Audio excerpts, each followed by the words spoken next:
Tnediet strateġija nazzjonali dwar is-sigurtà diġitali bil-Gvern u l-Awtorità Maltija t-Teknoloġija u l-Informazzjoni il-MITA issieħbu għat-tfassil u twettiq tagħha. Din l-istrateġija għandha sservi biex tipproteġi s-sistemi, in-netwerks u l-informazzjoni fil-possess ta' kumpaniji u negozji. Dan fl-istess ħin li tħares lil pubbliku li jista' jingidem permezz ta' prattiċi qarrieqa. Prattiċi li kif spjegat waqt it-tnedija min jispiċċa vittma tagħhom mhux dejjem jintebaħ mill-ewwel kif spjega l-uffiċjal tal-MITA Rodney Nawdi.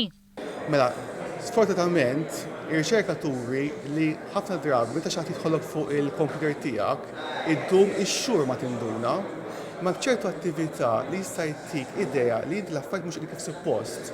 PCs jislowjaw. E-mails jitbatu lin-nies li mhux battom inti stess. Ħanuru li fl-aħħar mill-aħħar. Minkejja li llum it-teknoloġija saret parti mill-ħajja ta' kuljum, mhux l-ewwel darba li jkun hemm min jingidem.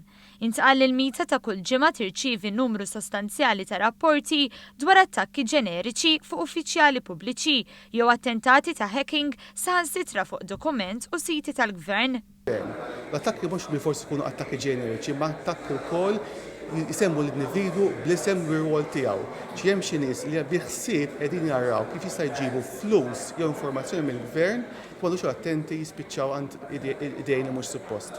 L-istrateġija nazzjonali ġiet imfassla wara konsultazzjoni sħiħa ma' entitajiet fis-settur privat kif ukoll fis-settur pubbliku.